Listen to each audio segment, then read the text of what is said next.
ખંડ 8 મધુ વિદ્યાના પ્રતીકવાદને જીવનની પરાકાષ્ઠા અને સર્વોચ્ચ સિદ્ધિના સંદર્ભમાં રજૂ કરે છે.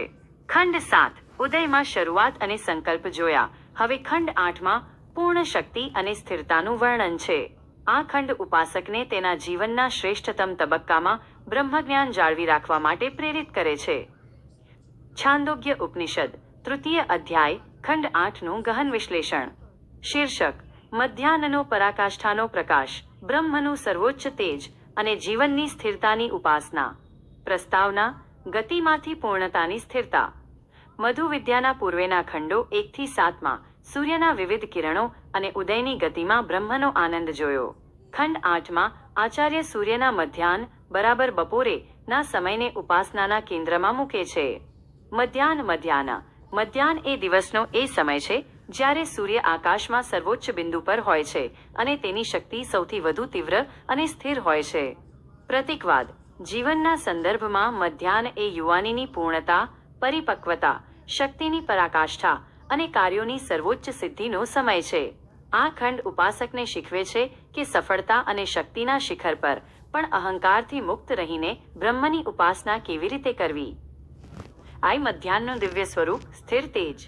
ખંડ 8માં સૂર્યના મધ્યાહ્નના પ્રકાશને એક સ્થિર અને પૂર્ણ દિવ્ય શક્તિ તરીકે વર્ણવવામાં આવ્યું છે. 1. સ્થિરતા અને પૂર્ણતા. સંબંધ: મધ્યાહ્નનો સૂર્ય એ સર્વોચ્ચ ગરમી, પ્રકાશ અને સ્થિરતાનું પ્રતીક છે. આ સમય દરમિયાન સૂર્યની ગતિ સૌથી ધીમી અથવા સ્થિર અનુભવાય છે.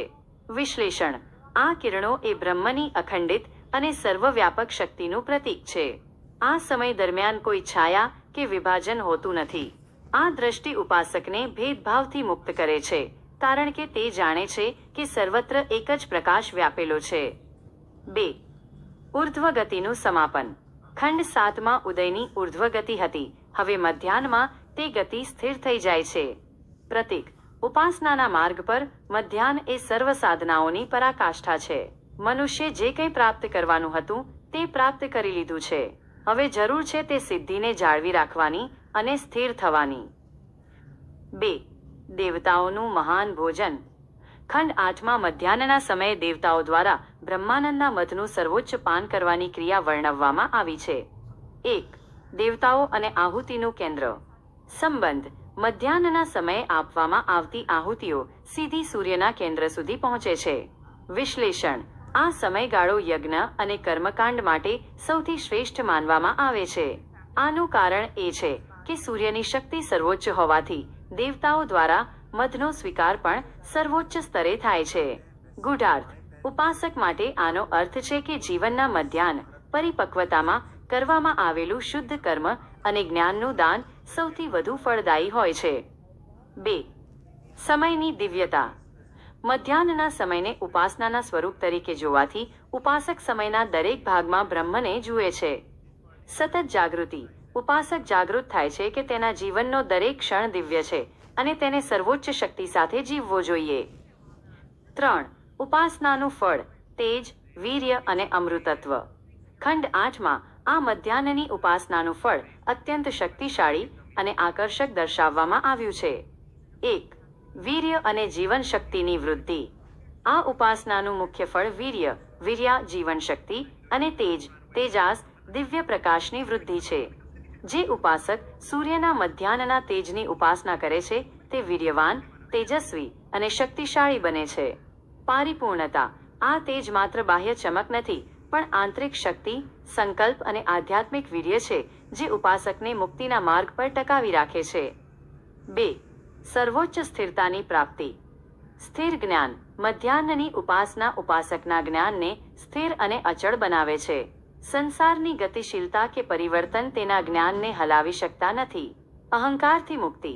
જીવનની સર્વોચ્ચ સફળતાના તબક્કે પણ ઉપાસક પોતે સૂર્ય, બ્રહ્મ નથી, પણ તે સૂર્યના કિરણો છે તે ભાવ જાળવી રાખે છે. આવી મધુ વિદ્યાની પૂર્ણતા તરફનું ચિંતન. ખંડ 8 મધુ વિદ્યાના ઉપદેશમાં એક મહત્વનો તબક્કો છે. તે વ્યક્તિગત આધ્યાત્મિક વિકાસને બ્રહ્માંડના ચક્ર સાથે જોડે છે. 1. સંતુલનનું મહત્વ. આ ઉપાસના શીખવે છે કે જ્ઞાનનું સંતુલન. જેમ સૂર્ય બપોરે સૌથી વધુ ગરમ હોય છે તેમ ઉપાસકની શક્તિ પણ પરાકાષ્ઠાએ હોય છે. આ શક્તિનો ઉપયોગ જગતનું કલ્યાણ કરવા માટે થવો જોઈએ, ન કે અહંકાર માટે. 2. જીવનના તબક્કાઓ. આશ્રમ. જો ખંડ 7 બ્રહ્મચર્યાશ્રમ અને નવા સંકલ્પને દર્શાવે છે, તો ખંડ 8 ગૃહસ્થાશ્રમ અને કાર્યની પરાકાષ્ઠાને દર્શાવે છે. ગૃહસ્થ ધર્મ. ગૃહસ્થ જીવનમાં સર્વોચ્ચ કર્મ, ધર્મ અને જવાબદારીઓનું પાલન સૂર્યના મધ્યાહનની જેમ શુદ્ધ, તીવ્ર અને સ્થિર હોવું જોઈએ. ઉપસંહાર. જીવનનું કેન્દ્ર અને તેજ.